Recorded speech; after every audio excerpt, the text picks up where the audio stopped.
ఏ ఆర్టిస్ట్కైనా ఒక journey start అయినప్పటి నుంచి మధ్యలో ఒక చిన్న బ్రేక్ వచ్చి మళ్ళీ దాని తర్వాత మళ్ళీ ఒక బ్రేక్ త్రూ వస్తుంది తర్వాత ఒక అలా మీ లైఫ్లో అలా చాలాసార్లు బ్రేక్ అంటే అదే సినిమా నుంచి టీవీకి వచ్చి టీవీలో సక్సెస్ అయ్యి మళ్ళీ సినిమాకి వచ్చి మళ్ళీ సినిమాకి వచ్చాక టీవీకి వెళ్ళా ఈ మధ్యనే కొన్ని సీరియల్స్లో ఒక రోజు 2 రోజులు గెస్ట్ క్యారెక్టర్లు అడిగితే చేసేస్తున్నాం. నాకు ఇష్టం యాక్చువల్గా టీవీ, ఎందుకంటే ఆడియన్స్ ఏంటంటే ఇంట్లో మనుషులే ఫీల్ అవుతారు. అవును, టీవీ అంటే మన ఆర్టిస్ట్గా రాజారవీంద్రతో కనెక్షన్ ఉండదు, అడిగి ఆ క్యారెక్టర్ సుందర్ క్యారెక్టర్తోనే కనెక్షన్ ఉంటుంది. సినిమాకి టీవీకి అదే డిఫరెన్స్ అండి.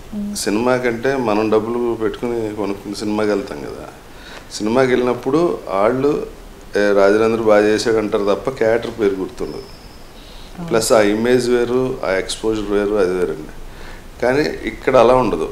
ఈ సినిమా ఈ టీవీ సీరియల్లో ఏ క్యారెక్టర్ ఉందో ఆ క్యారెక్టర్తో బాగా కనెక్ట్ అయిపోతారు. నేను కూడా ఒక సీరియల్ చూసాను జీ తెలుగులో, మీరు రాజా క్యారెక్టర్ వేసుకున్నారు దాంట్లో, రాజా గెటప్. అదే చిన్న ఫ్లాష్ బ్యాక్ చచ్చిపోతాను. అలాగా ఏంటంటే దాని మీద ప్రేమ పోక 1-2 రోజులు అయితే చేసేయగలనండి. ఫుల్ సీరియల్ చేయాలంటే కొంచెం నాకున్న టైంకి ఇప్పుడు కొంచెం ఇబ్బందిగా ఉంటుంది. సినిమాలు కూడా చేస్తున్నా. సినిమాలో ఇప్పుడు ఫుల్ బిజీగా ఉన్నట్టున్నారు మీరు. బాగా చేస్తున్నాను. తమిళ కూడా విలన్గా బాగా విలన్గా కూడా మంచి వేషాలు వస్తున్నాయి. మరి మధ్యలో మీరు కమెడియన్గా కూడా చేశారు కదా, మరి విలన్ ఎలా షిఫ్ట్ అయ్యారు? కాదండి, ఆంటీ అనే ఒక సినిమా మౌళి గారు డైరెక్టరు, అందులో జయసుద్ గారు హీరో మెయిన్ క్యారెక్టర్ ఆంటీ అని, నేను చిన్న ఆనంద చేశాను. అందులో టోటల్గా కామెడీ క్యారెక్టర్. ఆ తర్వాత హరీష్ శంకర్ మిరపకాయ సినిమాలో అదోల్ నాగేశ్వరరావు క్యారెక్టర్ ఇచ్చాక కొంచెం ఓహో ఈ టైప్ కూడా బాగానే ఉంటాడు అనిపించేలాగా ఆ క్యారెక్టర్లు 2 మంచి పేరు తెచ్చినాయి. ఇప్పుడు మీరు మెయిన్ విలన్గా చేస్తున్న మూవీస్ సార్ అంటే ఇంకా పేరు పెట్టలేదు, కొత్త సినిమా. ఇంకా 2 సినిమాలు తమిళ్లో కూడా ఒకటి చేస్తున్నాను. అంటే అంటే తమిళ్లో తగ్గించేశారు కదా కొన్ని ఇయర్స్ నుంచి. అంటే తగ్గించడం కదండి, అక్కడికి వెళ్ళాలి. అక్కడ కూడా ఏంటంటే రెగ్యులర్గా తమిళ సినిమాలు పెద్ద సినిమాలు పర్లేదు, కానీ మామూలు చిన్న సినిమాలు నెంబర్ ఆఫ్ ఫిల్మ్స్ ఉంటాయి. వాళ్ళు ఏంటంటే మన ఫ్లైట్ టికెట్ వేసి మళ్ళీ రూమ్లో పెట్టి అదంతా మళ్ళీ మనకు రెమ్యునరేషన్ ఇచ్చే ఆ బడ్జెట్ ప్రాబ్లం వస్తుంది. దాంతో కొంచెం తగ్గిన చిన్న సినిమాలు. ఇప్పుడు ఏంటంటే పర్లేదు, అక్కడ కూడా బడ్జెట్స్ పెరిగాక ప్యాన్ ఇండియా సినిమా అయ్యాక అక్కడ కూడా మంచి వేషాలు వస్తాయి.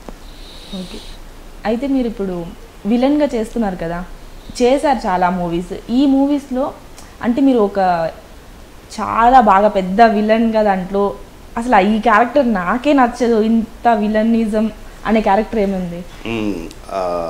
అందగాడు అని తెలుగులో రాజధాని సినిమాలు నేను చేశాను. అది చాలా క్రూయల్గా ఉంటుంది. అది కాకుండా తమిళ్లో సినిమా అండి, ఆ సినిమా నా క్యారెక్టర్ గురించి బ్యాన్ చేశారు, అంత క్రూయల్గా ఉంటుంది. అది సినిమా చూసి నాకే భయం వేస్తుంది. నేపాలి అని చెప్పి భరత్ హీరో అండి, నేను విలన్, మెయిన్ విలన్, అందులో పోలీస్ ఆఫీసర్. అది అసలు చాలా దారుణంగా ఉంటుంది. నాకు ఇప్పటికే తెలుసుకుని నాకే భయం వేస్తుంది, అలా ఉంటుంది సినిమా. ఓకే, అంటే తెలుగులో తమిళ్లో మీకు ఫేవరెట్ అయిన సినిమా, మీరు కెరీర్ స్టార్టింగ్లో మీకు బ్రేక్ ఇచ్చిన సినిమా, తర్వాత ఆఫ్టర్ అంటే ఒక మీరు తీసుకొని చిన్న బ్రేక్ తీసుకొని తర్వాత మీకు మళ్ళీ ఒక లైఫ్ ఇస్తుంది కదా, అలాంటి సినిమా ఏంటి? పెదరాయుడు అండి. ఒరిజినల్ కూడా నాకు అదే లైఫ్ ఇచ్చింది. నాటామయ్య అని చెప్పి శరత్ కుమార్ చేశారు, మోహన్ బాబు క్యారెక్టర్. ఇక్కడ తెలుగులో నాకు పెదరాయుడు ఫుల్ లెంగ్త్ క్యారెక్టర్. అంటే తమిళ్లో నాకు డ్యూయట్ కూడా ఉంటుంది, సంగవి హీరోయిన్. తమిళ్లో నాకు క్లైమాక్స్ సాంగ్ ఉంటుంది మా ఇద్దరికి. అటువంటిది ఇక్కడ ఆ సాంగ్ లేదు, కానీ మెయిన్ క్యారెక్టర్ ఇక్కడ పెదరాయుడు. అక్కడ ఒకే సినిమా అండి, కేఎస్ రవికుమార్ గారు అక్కడ, ఇక్కడ రవిరాజ పెన్సిట్కి డైరెక్టర్. మోహన్ బాబు గారికి ఆ విషయంలో ఇక్కడ థ్యాంక్స్ చెప్పాలి. కెరీర్లో ద బెస్ట్ క్యారెక్టర్. సార్ అదేంటి మీరు యాక్ట్ చేస్తుంటే మా హ్యాపీ సార్ అని. ఈనాటి రామాయణం, అందం 2 సీరియల్ చేశాను. అందం ఇప్పటికీ సూపర్ హిట్. ఇప్పుడు కూడా ఎవరిని కనిపిస్తే సుందర్ అని పిలుస్తుంటున్నాను. అంటే ఆ ఏజ్లో ఆ క్యారెక్టర్ పేరు, ఆ ఏజ్లో ఆ సీరియల్ చూసిన వాళ్ళు అలా పిలుస్తారు.